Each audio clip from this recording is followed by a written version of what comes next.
ডিব্ৰুগড় সমষ্টিৰ পৰা পঞ্চমবাৰৰ কাৰণে ভাৰতীয় জনতা পাৰ্টীয়ে যি মোক টিকেট দিলে, মই ভাৰতীয় জনতা পাৰ্টীৰ অসম প্ৰদেশৰ সভাপতি দিলীপ শইকীয়া ডাঙৰীয়া আৰু অসমৰ মাননীয় মুখ্যমন্ত্ৰী ডক্টৰ হিমন্ত বিশ্ব শৰ্মা ডাঙৰীয়াৰ আৰু ৰাষ্ট্ৰীয় সভাপতি নীতিন নবীন ডাঙৰীয়াক মই বিশেষভাৱে মোৰ ফালৰ পৰা ধন্যবাদ জ্ঞাপন কৰিছোঁ।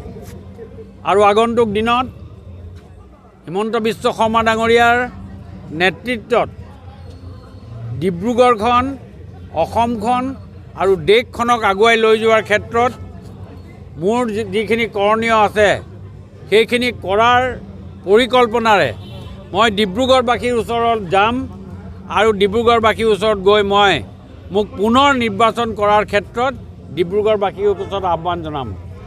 যোৱা 20টা বছৰে মই ডিব্ৰুগড় সমষ্টিৰ লগত কি ধৰণে জড়িত হৈ আছোঁ আজি মোৰ সাংবাদিক বন্ধুসকলে খুব ভালকৈ উপলব্ধি কৰিব পাৰে। ইয়াত সকলোখিনি কথা ক্ৰিষ্টেল ক্লিয়াৰ, সকলোখিনি কথা জানে। মই পুনৰবাৰ ডিব্ৰুগড় ৰাইজৰ ওচৰলৈ যাম আৰু ডিব্ৰুগড়বাসী ৰাইজক পুনৰবাৰ ডিব্ৰুগড়খন আৰু সৰ্বাংগীন ধুনীয়া কৰাৰ ক্ষেত্ৰত আৰু কাম কৰাৰ ক্ষেত্ৰত আৰু সামাজিকভাৱে সমাজখনৰ অৰ্থনৈতিক আৰু সামাজিক ব্যৱস্থাত উন্নয়ন কৰাৰ ক্ষেত্ৰত এটা বিশেষ ব্যৱস্থা ভূমিকা ল'ম, য'ত থাকিব আমাৰ মাননীয় মুখ্যমন্ত্ৰী ডক্টৰ হিমন্ত বিশ্ব শৰ্মা ডাঙৰীয়াৰ আশীৰ্বাদ।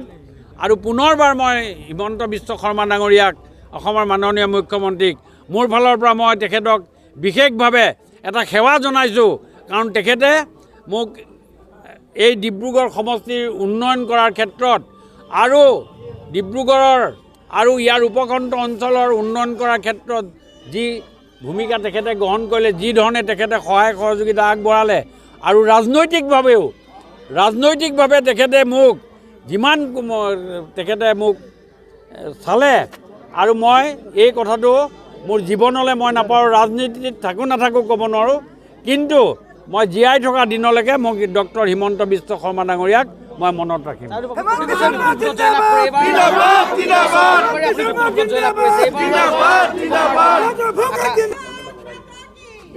কোনো প্ৰতিদ্বন্দ্বীকে সৰু বুলি নাভাবোঁ। মোৰ এগেইনষ্টত যি উঠিছে তেওঁ পাব্লিচিটি কৰিব, ময়ো পাব্লিচিটি কৰিম। আৰু মোৰ যিখিনি কৰণীয় আছে, যেনেকৈ যাব লাগে, গত 20টা বছৰত মই যি ধৰণে গৈছিলোঁ সেই তেনেকৈয়ে মই সদায় ৰাইজৰ ওচৰলৈ যাম। এটা বিশেষ ছিগনিফিকেণ্ট আছে, আজি আপোনালোকে শুনি ভাল পাব। এই সমষ্টিটোৰ পৰা আগতে ৰমেশ বৰুৱা ডাঙৰীয়া 4বাৰ বিধায়ক হৈছিল আৰু কেশৱ গগৈ ডাঙৰীয়াও 4বাৰ বিধায়ক হৈছিল।